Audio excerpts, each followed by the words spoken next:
모두에게 임하기를 예수님의 이름으로 간절히 축원해 드립니다. 오늘 말씀은 로마서 10장 14절에서 21절 말씀을 근거로 말씀을 붙들고 일어서라 라는 제목으로 하나님 말씀 증거하겠습니다. 완전한 복음 로마서 강해의 30번째 시간입니다. 우리 신앙에 있어서 또 인생에 있어서 가장 중요한 것 한 가지, 그것이 무엇이라고 했죠? 한 단어로 믿음이라고 했습니다. 우리가 믿음으로 구원을 받고 또 믿음으로 이 땅에서 승리하는 주의 백성이 된다라는 것입니다. 믿음 없으면 아무것도 없는 것입니다. 아무것도 없어도 믿음 하나 있으면 모든 것이 다 있는 것이다 라는 것입니다. 그렇다면 어떻게 하면 우리가 믿음 가지고 살아갈 수 있을까? 우리가 어떻게 우리 안에서 믿음이 생겨나게 될까? 믿음은 내 안의 결단으로 또 내 안의 노력으로 생겨나는 것이 아니라고 했습니다. 하나님께서 주시는 은혜의 선물이다 라고 성경은 말씀하고 있죠. 오늘 본 말씀에 보니까 믿음이 내 안에서 생겨나는 그 과정들, 어떻게 내 안에서 믿음이 생겨나나 라는 것들을 말씀해 주고 있습니다. 대표적인 말씀이요, 오늘 핵심적인 말씀이 17절 말씀이죠. 우리 17절 말씀 같이 한번 읽어보겠습니다. 시작. 그러므로 믿음은 들음에서 나며 들음은 그리스도의 말씀으로 말미암았느니라. 아멘. 말씀이 우리 가운데 들어오면, 들음을 통하여서 또 하나님의 말씀을 들음을 통하여서 그 믿음이 우리 가운데 들어오면 그 말씀이 생명이기 때문에 그 안에서 일하기 시작한다는 것입니다. 믿음이 그 안에서 작동하기 시작하고 그 믿음을 통하여서 우리가 변화되는 삶을 살아가고 하나님의 역사가 또 나를 통하여서 이루어지게 된다라고 성경은 말씀하고 있는 것입니다. 그래서 기독교는 한마디로 말하면 말씀 운동입니다. 또 한마디로 말하면 믿음 운동이라는 것입니다. 말씀을 통해서 믿음이 들어오고 믿음을 통해서 내 자신이 변화되고 믿음을 통해서 하나님의 기적이 나타나고 역사가 나타나고 구원의 놀라운 일들이 우리 가운데 나타나는 것, 나를 통해서 주변이 변화되는 역사, 그것은 나의 어떤 능력이 아니라 나의 어떤 노력이 아니라 하나님의 믿음을 통한 하나님의 역사다라는 것입니다. 그래서 우리가 모든 걸 다 한 다음에 사도 바울과 같이 이 모든 것은 내가 한 것이 아니오 하나님의 은혜로라, 내가 한 것이 아니라 하나님께서 하셨습니다. 이 고백이 나올 수밖에 없는 이유가 뭡니까? 그것이 내 안에서 나타나는 어떤 행위적인 믿음이 아니라 하나님께서 나에게 주신 말씀을 통한 하나님의 믿음이고 하나님의 역사이기 때문에 하나님께서 하셨습니다. 이 고백이 나오는 것입니다. 그래서 사람이 잘났건 못났건 그 사람이 어떤 사람이건 그건 상관이 없다는 것입니다. 하나님께서 하신다는 거예요. 그러니까 내 자신을 바라보는 것이 아니라 하나님의 말씀을 통한 믿음을 바라볼 때 그 믿음의 역사가 일어나게 된다는 것입니다. 그렇기 때문에 이 신앙생활하면서 신앙 좋다고 자랑하는 사람, 그 사람만큼 어리석은 사람이 없습니다. 왜냐하면 그 사람을 통한 역사가 아니라 하나님을 통한 역사니까. 그러니까 믿음을 통해서 그 신앙을 통해서 하나님의 역사가 나타난다고 하면 하나님께 영광 돌리고 하나님께 감사하는 일밖에 없는 것이죠. 그렇기 때문에 우리의 모든 것은 믿음이다. 믿음 붙들면 하나님의 역사가 나타나게 된다라는 것들을 우리가 꼭 기억하는 은혜가 있길 바랍니다. 믿음은 오직 들으면서 산다. 들음은 하나님의 말씀이다. 말씀 붙들 때 다시 믿음 붙들고 승리하는 주의 백성이 될 수 있다는 것입니다. 또 오늘 본 말씀은 그 하나님의 믿음의 역사, 말씀을 들음을 통하여서 나타나는 그 역사들이 어떻게 일어나는가 구체적으로 5단계를 말씀하고 있는데요. 우리 14절 15절 말씀을 같이 한번 읽어보겠습니다. 14절 15절 시작. 그런즉 그들이 믿지 아니하는 일을 어찌 부르리요, 듣지도 못한 일을 어찌 믿으리요, 전파하는 자가 없이 어찌 들으리요, 보내심을 받지 아니하였으면 어찌 전파하리요. 기록된 바 아름답도다 좋은 소식을 전하는 자들의 발이여함과 같으니라. 아멘. 여기 그러니까 자세히 보면 5단계의 그 말씀의 역사들을 말씀하고 있는데요. 첫 번째는 보내심을 받게 된다라는 것입니다. 말씀이 내 안에 거하고 믿음이 내 안에 거하면 내가 보내심을 받게 되는 역사가 나타나게 되고, 또 두 번째는 복음을 전파하게 된다.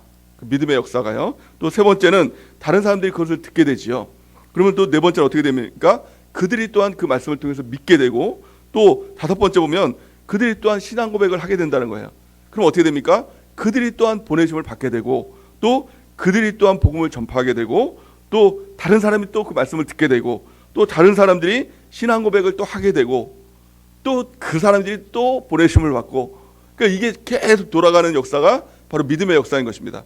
그래서 한 사람이 믿음을 통하여서 그 사람이 보내심을 받고 말씀을 증거하고, 또 다른 사람이 듣고 믿음을 갖고 고백하게 되고, 또 그 사람들이 말씀 보내심을 받고, 그 역사를 통해서 전 세계에 복음이 증거되는 하나님의 역사가 나타나기 시작된다는 것입니다. 그것이 바로 예수 그리스도를 통해서, 또 예수 그리스도를 통한 제자들 12제자를 통해서, 또 12제자를 통한 또 사도행전 이 초대교회 그 말씀이 증거되는 역사를 통해서 말씀이 증거되고 또 다른 사람이 믿고 그 사람이 보내심을 받고 또 복음이 증거되고 그 역사를 통해서 지금 우리에게까지 복음이 증거되고 또 우리가 믿고 믿음을 고백하고 또 우리가 보내심을 받고 또 다른 사람들이 또 믿게 되고 이 역사들의 반복, 이것이 바로 믿음의 역사이고 바로 부흥의 역사다라는 것을 성경은 말씀하고 있는 것입니다. 그래서 우리 인생 가운데서 전환점이 찾아오는 그때가 언제일까요? 그때가 바로 말씀에 사로잡힐 때입니다. 우리 인생에 있어서 부흥의 역사가 나타날 때가 언제일까요? 그것이 바로 우리가 말씀을 듣고 말씀에 사로잡힐 때 우리의 인생 가운데, 우리 신앙 가운데 부흥의 역사가 나타나게 된다는 것입니다. 우리 인생에 있어서 때로는 빈들이 찾아올 때가 있습니다. 아무도 없을 때, 아무것도 없을 때, 정말 빈손으로 걸을 때, 나는 혼자만 있는 것 같다. 정말 외로울 때, 괴로울 때, 고독할 때, 그 인생들이 찾아올 때가 있죠. 근데 많은 사람들이, 세상 사람들은 그때 어떻게 합니까? 우울증에 빠지고 공황장애에 빠지고 인생을 놔버립니다. 그래서 뭐 술로 그것을 채우기도 하고, 뭐 다른 무엇으로 중독으로 뭐 그것을 채우기도 하고, 뭐 쇼핑 중독이라든가 뭐 마약 중독이라든가 뭐 다른 어떤 중독이라든가 성중독이라든가 인터넷 중독이라든가 그런 것으로 내 자신을 채우려고 하다 보니 인생이 완전히 망가져 버리죠. 하지만요, 그리스도인의 능력이 무엇입니까? 빈들에 있을 때 하나님의 말씀이 그에게 임하게 되고 그 말씀을 통하여서 하나님의 역사가 나타나고 오직 하나님의 역사를 통해서 다시 일어나게 되는, 말씀에 사로잡혀서 다시 일어서게 되는, 말씀에 사로잡혀서 하나님의 충만 가운데 거하는, 그것이 바로 그리스도인의 능력이 된다는 것입니다. 또 왕궁에 살 때도 마찬가지죠. 사람들은 왕궁에 사는 것 같은, 내가 높아지는 것 같은, 또 내가 무엇인가 채워지는 것 같은 그 가운데 타락하게 되죠. 내 마음대로 무엇인가 할 수 있고 내 마음대로 무엇인가 원하는 대로 할 수 있을 때 그 인생이 완전히 망가지게 되고 타락하게 되는, 세상에 물들게 되는 그런 일들을 만나게 되지 않습니까? 하지만 그리스도의 능력이 뭐예요? 왕궁에 있을 때일지라도, 내가 높아져 있을지라도 하나님 말씀 붙들면, 말씀으로 충만하게 되고 말씀으로 사로잡히게 되면 그 일들을 통해서 하나님의 그를 통한 역사들이 나타나게 되죠. 대표적인 사람이 누구예요? 다윗이죠. 다윗은 빈들에 있을 때일지라도, 광야에 있을 때일지라도 여호와는 나의 목자이시니 내가 부족함이 없으리로다, 이 고백을 하지 않습니까? 여호와로 충만하게 되는 그 일들이 일어나게 되지 않습니까? 또 왕궁에 있을 때는 어떻습니까? 하나님께서 그를 높이 들려 사용하실 때에도 내가 주님만 바라봅니다. 7번씩 예배를 드리고 하나님 앞에 나갈 때 어때요? 그를 통하여서 하나님의 부흥의 역사들이 나타나잖아요. 그것이 바로 다윗의 역사이지요. 우리도 마찬가지입니다. 하나님께서 다윗을 보면서 너는 내 마음에 합한 자다 이렇게 말씀합니다. 그 말씀이 무엇입니까? 그는 말씀으로 충만했다. 빈들에 있을 때에도 하나님 말씀 붙들고 달려갔다.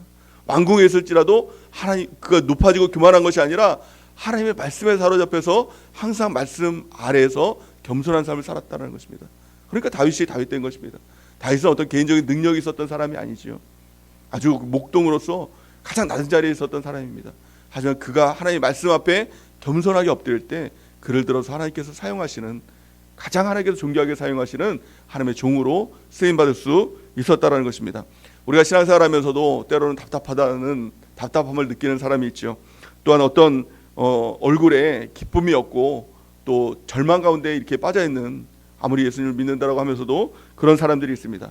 그런데 그 답답함을 끊어버리고 또 얼굴에 기쁨이 나타나고 또 절망이 끊어지는 그 역사들이 언제부터 시작됩니까? 하나님의 말씀이 그 마음 가운데 들어갈 때부터, 말씀이 그를 주장할 때부터, 말씀이 그를 사로잡을 때부터, 말씀으로 그가 충만하면 완전히 변화되는 하나님의 역사가 나타나게 되는 것입니다. 그래서 상황이 좋아서 좋아지는 건 이런 생각들을 우리가 버려야 됩니다. 환경이 변화되면 내가 좀 변화되겠지, 이거는요 마귀가 주는 생각이에요. 마귀는 환경을 통해서 그를 끌고 다니거든요. 상황을 통해서 그를 끌고 다니거든요. 아니, 저 사람이 변화되면 내가 좀 괜찮겠지, 괜찮아질 수도 있어요. 근데 잠깐이거든요. 왜냐하면 상황과 환경과 사람 때문에 내가 변화된다면 그 사람이 좋을 때는 나도 좋아요. 근데 그 사람이 항상 좋습니까? 상황 환경이 항상 존재하는 거예요. 아니에요. 나빠질 때가 있거든요. 그럼 내가 또 나빠져요. 그러니까 마귀가 움직이는 게 뭐예요? 상황을 좋게 했다 나쁘겠다, 좋게 했다 나쁘겠다. 그래서 날 자꾸 끌고 가는 거예요. 그래서 내가 좀 뭔가 하려고 하면 그러면 너 상황 확 나빠지게 만들 거야? 마귀가 확 위협을 하거든요. 그러면 깨갱깨갱 하면서 거기에 끌려가는 거예요. 예배도 못 드리고 이 기도도 못 하고 말씀도 못 붙들고 마귀가 하자고 그러는 대로 막 끌려다니는 거예요. 뭘 통해서? 상황, 환경, 사람을 통해서 코를 깨가지고 막 끌고 다니는 거예요. 이걸 뭐래요? 콧뚜레라 그러죠. 이 소에다 콧뚜레를 끼면은 그에 따라서 소가 끌려다니는 것처럼 사람도 마찬가지로 이 마귀가 상황의 콧뚜레, 환경의 콧뚜레, 사람의 어떤 반응의 콧뚜레, 이걸 끌고 다니는 것입니다. 그러니까 우리가 분명히 알아야 되죠. 이걸 끊어버려야 되죠. 나는 아무것도 없어도 하나님 말씀만 있으면 됩니다. 하나님만 있으면 됩니다. 하나님만 있으면 내가 충분합니다. 예수로 충분합니다. 예수로 충만합니다. 이것만 있으면 절대 마귀에게 끌려다니지 않아요. 상황, 환경, 이거 난 상관없어요. 나는 예수님만 있으면 돼요. 그 사람 반응 상관없어요. 나는 예수님만 있으면 돼요. 그러면 참 놀라운 게 뭔지 아세요? 먼저 그의 나라와 의를 구하라. 그러면 이 모든 것이 너에게 더하시리라. 상황, 환경, 돈 버는 것, 행복하는 것, 그 사람 반응, 우리 가족들을 행복하게 해주는 것, 자녀 좀 좋게 해주는 것, 그것만 자꾸 쫓아가다 보면 그거 절대로 잡히지 않아요. 신기루와 같이 줄 듯 말 듯, 이게 그걸 뭐라 그래? 밀당이죠, 밀당. 마귀가 줄까 말까 하면서 계속 그거를 쫓아다니게 만드는 거예요. 그러다 결국에는 세상에 물들게 만들고 지옥으로 끌고 가는 것입니다. 근데 그거 다 상관없어. 예수님만 있으면 돼. 예수님 한 번 붙들고 하나님 나라를 위해서 살면 어떻게 돼요? 내가 그토록 잡으려고 쫓아다녔던 그 싱그러 같은 것들이 쫓아와요. 쫓아오지 마 그래도 막 자꾸 쫓아와요. 물질도 쫓아오고 행복도 쫓아오고. 왜 그렇게 쫓아오는지 몰라요. 하나님이, 왜냐하면 모든 것의 주인이 다 하나님이시거든요. 그러니까 내가 하나님 바라보고 내가 하나님을 쫓아가요.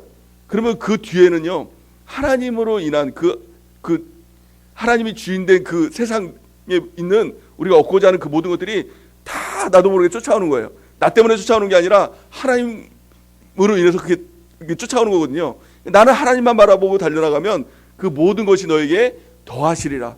먼저 그의 나라와 의를 구하라. 그러면 이 모든 것이 너에게 더하시리라. 우리가 붙들어야 될 것은 뭐예요? 오직 말씀, 오직 믿음, 오직 은혜, 오직 예수 그리스도.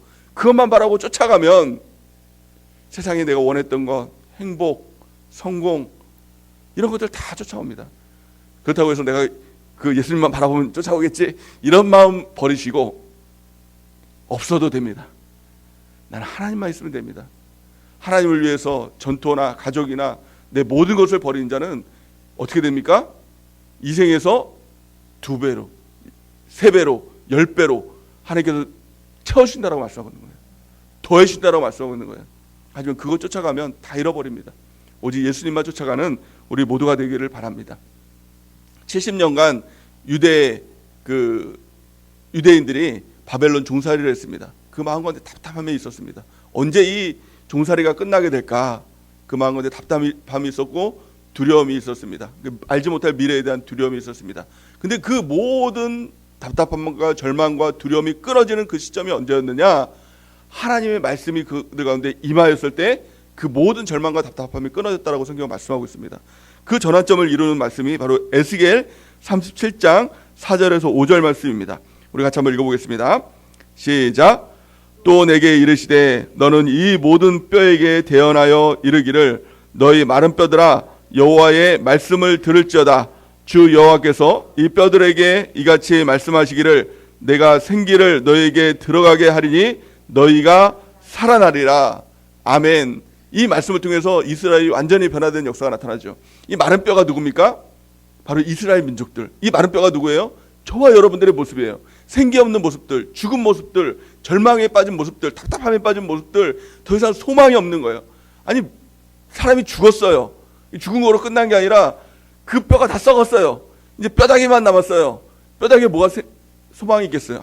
사람이 죽기만 해도, 살과 이 모든 게 다 붙어 있어도 생기만 끊어져도 소망이 없잖아요. 살아날 가능성이 없잖아요. 근데 그것마저 다 썩어버린 거예요. 마른 뼈만 남았어요. 이 뼈에 무슨 소망이 있을까요?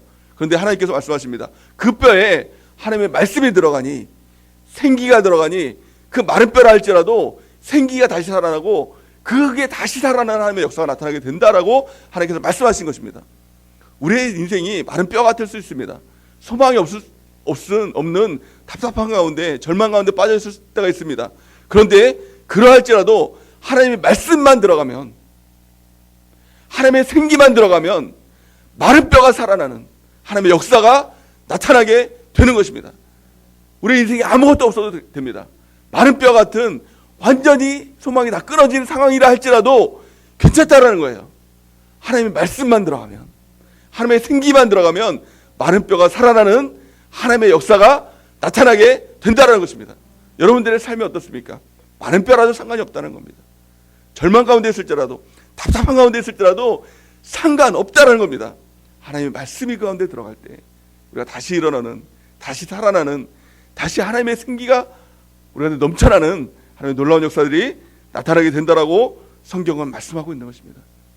신약 성경에 보면 에베소라는 교회가 있습니다. 에베소 그 지역에 보면 완전히 그 지역은 황폐한 지역입니다. 무엇보다도 신앙이 들어가지 않는, 믿음이 들어가지 않는 완전히 황폐한 그 지역이 바로 에베소 지역입니다. 그런데 그 가운데 하나님의 말씀이 들어가기 시작합니다. 그랬더니 에베소가 완전히 변화되고 에베소 교회를 통해서 복음이 증거되기 시작하고 헬라인 유대인 교회에 또 전 세계로 복음이 증거되는 하나님의 역사가 나타나게 됩니다. 그 말씀을 오늘 사도행전 19장 9절에서 10절 말씀을 보면 이렇게 말씀하고 있는데요. 우리 같이 한번 읽어보겠습니다. 시작. 어떤 사람들은 마음이 굳어 순종하지 않고 무리 앞에서 이 돌을 비방하거늘 바울이 그들을 떠나 제 아들을 따로 세우고 두란노 서원에서 날마다 강론하니라. 2해 동안 이같이 하니 아시아에 사는 자는 유대인이나 헬라인이나 다 주의 말씀을 듣더라. 아멘. 이 말씀 참 놀라운 말씀입니다. 에베소에 들어가니까 사람들이 마음이 굳어서 그 말씀을 듣지 않는 거예요. 순종하지 않고 그 무리 앞에서 그 돌을 비방하는 거예요. 저 나쁜 놈들 저 거짓말이다. 저 막 그러면서 막 핍박하는 거예요. 바울이 어땠습니까? 그들을 상대하면서 그들을 순종하면서 그들을 회유하기 위해서 애쓰고 노력하는 것이 아니라 그들을 떠났어요. 그러고 나서 말씀을 듣는 한 사람 두 사람 그 사람들에게 집중하기 시작했어요. 그러고 나서 날마다 그들을 가르쳤어요. 말씀을 증거했어요. 몇 해 동안 2년 동안 말씀만 증거했어요. 그러니까 그들이 말씀을 듣고 또 다른 사람들이 그 사람을 통해서 또 다른 사람들이 말씀을 듣고 또 그 사람들이 또 믿음을 가지고 말씀을 듣고 그걸 또한 2해 동안 이 말씀의 역사가 나타난 거예요. 딴 거 아무것도 안 했어요. 말씀 듣는 사람들에게 말씀을 증거했어요. 상황 환경에 반응한 것이 아니라 말씀만 증거했어요. 그때 어떤 역사가 일어나죠? 10절 말씀이니까 2해 동안 이같이 하니 아시아에 사는 자는 유대인이나 헬라인이나 다 주의 말씀을 듣더라. 처음에는 에베소에서 막 모든 사람들이 다 반대할 때, 모든 사람들이 다 해방할 때 듣는 사람 한 사람, 그 사람 찾아서 말씀 증거하고 또 그 사람을 통해서 2년 동안 그 말씀의 역사들이, 부흥의 역사들이 나타나니 아시아에 있는 헬라인이나 유대에 있는 사람이나 다 예수님을 믿는 놀라운 하나님의 역사가 나타나게 됐다는 것입니다. 이것이 말씀의 능력입니다. 말씀은 살아있습니다. 우리가 신앙적으로 또 영적인 침체에 빠져 있을 때가 있죠. 그럴 때 다른 거에 집중하면 안 됩니다. 더 무엇인가 하려고, 내 영혼을 살리려고 자꾸 무엇인가 더 채우면 안 됩니다. 어떤 사람은 먹는 것으로 먹으면 내가 좀 기분이 좋아지고 좀 뭐 하겠지 하면 자꾸 먹는 거 찾아다닙니다. 그러면서 예수님 잘 믿겠다고 그렇게 이야기합니다. 또 어떤 사람은 내가 쉬면 좀 나아지겠지, 자꾸 쉬려고 합니다. 또 뭐 여행 가면 좀 나아지겠지, 자꾸 여행 가려고 합니다. 또 다른 것으로 자꾸 채우려고 합니다. 근데 다른 것으로 하는 것은 더 반대 방향으로, 어제 말씀드렸던 것처럼 믿음이 다른 방향으로 가는 거예요. 그래서 늦게 가더라도 바른 방향으로 가라. 무엇입니까? 말씀으로부터 시작돼야 된다는 거예요. 말씀 들어야 됩니다. 그래서 저도요, 때로는 이렇게 사역을 하다 보면, 또 잘못된 길로 가다 보면, 잘못된 열심으로 가다 보면 그 길의 끝에 보면 이게 번아웃 같은 것들이 오죠. 그게 막 지치게 되죠. 아, 내가 왜 사역을 하나? 내가 왜 이렇게 이토록 열심히 무엇을 위해서 내가 종을 울리나? 막 이런 또 막 그런 것들이 막 이렇게 찾아올 때가 있거든요. 영적 침체, 또 신앙의 어떤 이 다운되는 바닥까지 치는 이런 일들이 일어나게 되거든요. 그럴 때 하는 게 뭔지 아십니까? 다른 거 아무것도 안 합니다. 그냥 문 잠가 놓고 방 안에 들어가요. 우리 집사람도 아마 알 거예요. 그냥 아무것도 안 해요. 뭐 누가 얘기하든 그냥 아무것도 안 하고 문 잠가 놓고 그냥 집에 방 안에 들어가요. 그리고 뭐 하냐? 말씀만 봐요. 몇 시간이고 주구장창 그냥 말씀만 보는 거예요. 또 주일날 주신 그 담임 목사님 말씀 있잖아요. 주구장창 그냥 듣는 거예요. 안 들려도 그냥 듣는 거예요. 그냥 헤드폰 껴놓고 누가 뭐 뚱땅뚱땅 뭐 문득 들리는데 상관없이 그냥 말씀만 몇 시간 들어요. 그러고 나오잖아요. 영혼이 막 살아나요. 다 살려버리겠다 막 이런 이런 마음으로 완전히 막 충만해서 나옵니다. 그러니까 말씀이요 들어가면 진짜 막 변하게 되는 거예요. 구체적으로 말씀에 사로잡히면, 말씀에 충만하게 되면 어떤 역사들이 일어나게 되느냐, 이 말씀을 저도 경험하게 된 거거든요. 근데 이 세 가지가 어떤 역사가 일어나게 되냐, 가장 첫 번째는 말씀이 들어가면 감사와 찬송이 막 터져 나옵니다. 말씀이 들어가면 상황 환경이 변해서 그런 게 아니라 말씀에 충만해지면 그냥 막 이게 막 찬양이 나오고 감사가 나와요. 근데 내 안에 말씀이 차면은요, 그 전까지 몇 시간 전까지만 해도 그냥 침체돼가지고 그냥 다 사역 끼고 뭐고 다 때려치고 이제 뭐 제주도 가서 이제 여생을 즐기고 싶다 막 이런 마음만 들었다가 갑자기 말씀에 충만해지면 문을 열고 나올 때 막 찬송하면서 나옵니다. 기뻐서 나옵니다. 기쁨이 충만해서. 성경은 이렇게 말씀하죠. 디모데전서 4장 4절에서 5절 말씀을 같이 한번 읽어볼까요? 시작. 하나님께서 지으신 모든 것은 선하심에 감사함으로 받으면 버릴 것이 없나니 하나님의 말씀과 기도로 거룩하여 지민이라. 아멘. 이 말씀 또한 놀라운 말씀이죠. 하나님께서 우리 가운데 주신 것은 모든 것이 다 선함에 버릴 것이 없다, 이렇게 말씀합니다. 우리는 다가오는 어떤 사건들 가운데, 다가오는 어떤 환경 가운데 이런 일들은 좀 버리고 싶다, 이런 일들은 좀 안 일어났으면 좋겠다라고 생각하죠. 또 그런 사람들은 좀 안 만났으면 좋겠다. 하지만 하나님께서 주신 것은 모든 것이 다 선하다, 모든 것이 다 선함에 감사함으로 받으면 버릴 것이 없다라는 거예요.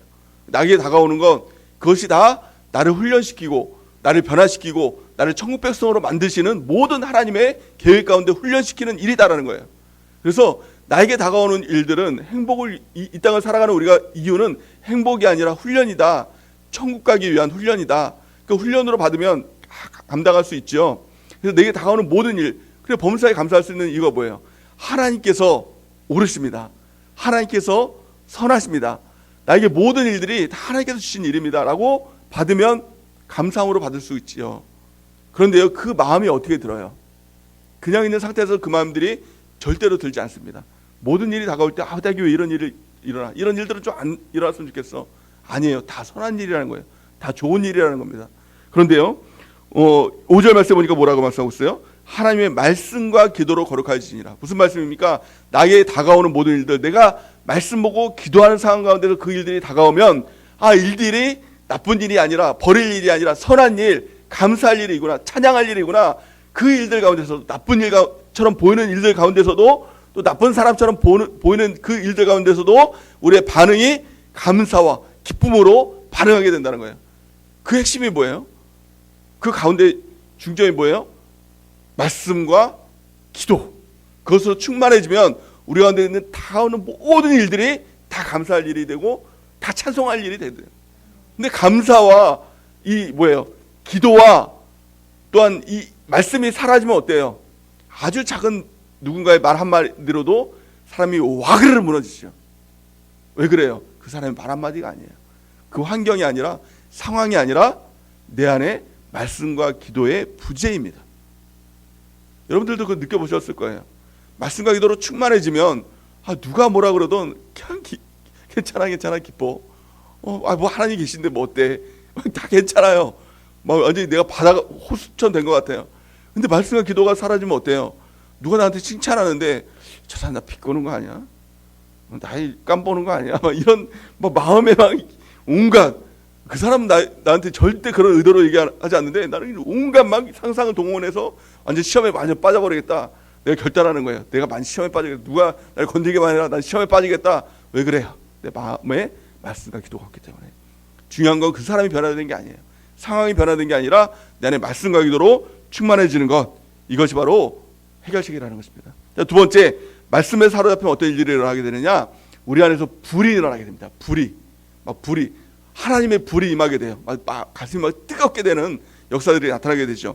누가복음 24장에 보면 엠마오로 가는 두 제자가 나옵니다. 예수님께서 십자가 달려 돌아가셨을 때 제자들이 이제는 다 끝났다, 이제 완전히 그 마음의 불이 다 식어져 가지고 완전히 시험에 들어 가지고 이 고향으로 나가는 그런 일들이 나타나게 되죠. 엠마오로 가는 두 제자. 근데 예수님께서 그들과 동행해 가십니다. 변장한 모습으로 동행해 가셔서 그들에게 말씀을 증거해 주시죠. 그랬을 때 그들의 반응이 어땠죠? 누가복음 24장 32절 우리 같이 한번 읽어보겠습니다. 시작. 그들이 서로 말하되 길에서 우리에게 말씀하시고 우리에게 성령을 풀어주실 때 우리 속에서 마음이 뜨겁지 아니하더냐 하고, 예수님께서 그들에게 말씀만 증거해 주셨어요. 말씀을 풀어주셨어요. 그랬더니 그들 가운데 불이 일어난 거예요. 뜨거운 불이 일어나게 된 거예요. 그들이 다시 갈릴리로 돌아가서 하나님의 말씀을 증거하기 시작하죠. 내가 예수님을 만났다라고 말씀하면서 그 불을 증거하기 시작하죠. 그랬더니 다른 제자들도 그 말씀을 듣고 불이 일어나기 시작하죠. 하나님의 말씀이 우리 가운데 들어오면 우리 마음에 뜨거운 불이 일어나기 시작합니다. 그 불을 가지고 우리 자녀를 만나고, 우리 불을 가지고 남편을 만나고, 아내를 만나고, 주변 사람들을 만나고, 회사 동료들을 만나고, 우리 주변에 있는 이웃들을 만날 때 그 불이 전가되는 것입니다. 하나님의 불이 전가돼서 그들도 하나님의 불 가운데 뜨거워지는 역사들이 나타나게 되는 것입니다. 하나님의 말씀이 우리 가운데 들어오면 불이 일어나게 돼요. 가슴이 뜨거워지는 하나님의 역사가 나타나는 귀한 축복이 있길 바랍니다. 예레미야도 똑같이 이와 같이 말씀했죠. 예레미야 20장 9절 우리 같이 한번 읽어보겠습니다. 시작. 내가 다시는 여호와를 선포하지 아니하며 그의 이름으로 말하지 아니하리라 하면 나의 마음이 불붙는 것 같아서 골수에 사무치니 답답하여 견딜 수 없나이다. 아멘. 하나님의 말씀이 우리 가운데 들어올 때 불이 임해가지고 말씀을 증거하지 않으면, 말씀을 전하지 않으면 답답해서 견딜 수 없는 하나님의 역사가 나타나게 되는 것입니다. 마지막 세 번째, 말씀이 임하게 되면 어떤 일들이 일어나게 됩니까? 그 불을 가지고 현장으로 나가게 된다는 거예요. 그래서 그들에게 복음을 증거함을 통해서 나를 통해서 그들이 변화되는 이것이 무엇이죠? 열매. 하나님의 열매가 맺혀지는 놀라운 일들이 일어나게 된다는 것입니다. 예수님께서는 제자들에게 이렇게 말씀합니다. 그들을 보내십니다. 하나님의 말씀을 증거하시고 그들을 보내십니다. 요한복음 20장 21절 우리 같이 한번 읽어보겠습니다. 시작. 예수께서 또 이르시되 너희에게 평강이 있을지어다. 아버지께서 나를 보내신 것 같이 나도 너희를 보내노라. 아멘. 우리 가운데 말씀을 주시고 우리를 가정의 선교사로, 우리를 지역의 선교사로, 우리를 이웃 주변의 선교사로 우리를 보내신다는 것입니다. 우리가 말씀을 통해서 이 불을 그들에게 말씀을 증거할 때, 복음을 증거할 때 그들도 그 말씀을 듣고 믿음으로 통해서 변화되는 열매의 역사들이 나를 통해서 나타나게 되는 것입니다. 우리가 주님의 보내심을 따라서 또 현장으로 나가는 은혜가 있길 바랍니다. 예수님께서 마지막 지상 명령 또한 이렇게 말씀하시죠. 마태복음 29장 19절에서 20절 말씀 우리 같이 한번 읽어보겠습니다. 시작. 그러므로 너희는 가서 모든 민족을 제자로 삼아 아버지와 아들과 성령의 이름으로 침례를 베풀고 내가 너희에게 분부한 모든 것을 가르쳐 지키게 하라. 볼지어다 내가 세상 끝날까지 너희와 항상 함께 있으리라 하시니라. 아멘. 우리가 보내심을 받는 것, 이것이 말씀이 우리 가운데 임하고 우리가 말씀에 사로잡혀서 하시는 마지막 하나님의 단계, 예수님께서 우리 가운데 주시는 단계예요. 그를 통해서, 나를 통해서 다른 사람들이 변화되는 놀라운 역사입니다. 우리 가운데 가장 중요한 것이 무엇입니까? 그것은 우리 가운데 말씀이 심어지는 것, 말씀이 나를 변화시키는 거예요. 처음에는 내가 말씀 붙드는 것 같은데 아닙니다. 말씀이 나를 붙들고, 말씀이 나를 인도하고, 말씀이 나를 변화시키고, 말씀이 나를 송두리째 불로 태워서 하나님의 도구로, 하나님의 복음의 도구로 사용하시는 그 역사를 이루시는 겁니다. 말씀이 곧 예수님이다. 말씀은 살아있고 운동력 있다. 말씀이 살아있습니다. 그 말씀이 우리 가운데 심겨져서 말씀으로 우리가 변화되는 은혜가 있길 바랍니다. 요한계시록 1장 3절 말씀에 보니까 이 예언의 말씀을 읽는 자와 듣는 자와 그 가운데 기록한 것을 지키는 자는 복이 있나니 때가 가까움이니라. 아멘. 하나님의 말씀을 읽으십시오. 거기서부터 시작됩니다. 영적 침체가 왔다면 다른 것 아무것도 해서 안 됩니다. 다 내려놔야 됩니다. 그렇다고 하면서 봉사 내려놓고 뭐 전도 내려놓고 그렇게 하는 것이 아니라 그런 것들을 다 좀 끊고서라도 오직 말씀으로 내가 채워주겠다. 말씀 듣는 것부터 시작돼야 됩니다. 그럼 말씀이 우리 가운데 심겨질 때 그것이 씨가 되고 또 불이 되고 또 그 역사가 되어서 말씀으로 다시 시작하는, 다시 내가 일어서는 하나님의 놀라운 역사가 일어나게 되는 것입니다. 히브리서 4장 12절 13절 우리 마지막으로 한번 읽어보겠습니다. 시작. 하나님의 말씀은 살아있고 활력이 있어 좌우의 낯선 어떤 검보다 예리하여 혼과 영과 및 관절과 골수를 찔러 쪼개기까지 하며 또 마음의 생각과 뜻을 판단하나니 지으신 것이 하나도 그 앞에 나타나지 않음이 없고 우리의 결산을 받으실 이의 눈앞에 만물이 벌거벗은 것 같이 드러나느니라. 아멘. 하나님의 이 말씀의 역사를 우리가 경험하길 바랍니다. 오직 말씀을 통해서 믿음이 우리 가운데 생겨나게 되는 것입니다. 그것은 나에게서 난 것이 아니라 하나님께서 주시는 은혜의 선물인 것입니다. 오늘 우리가 말씀을 들었죠. 이 말씀이 우리 가운데서 불이 되고 말씀이 우리를 인도하는 오늘 거룩한 주의 날 되는 귀한 축복이 있기를 바랍니다. 또한요, 우리가 큐티를 할 때도 그 말씀이 내 안에 들어올 수 있도록 그 말씀에 집중하는 것입니다. 말씀을 깊이 묵상하고 또 말씀을 많이 묵상하고 말씀을 많이 듣고 말씀을 많이 읽고, 이것이 우리 가운데 생명력 있는 그리스도인의 삶, 믿음의 삶으로 우리를 인도하는 근원이 되고 원동력이 되는 것입니다. 그리고 우리가 말씀을 통해서 다시 일어서는 주의 백성들의 은혜가 넘치기를 예수님의 이름으로 간절히 축원해 드립니다.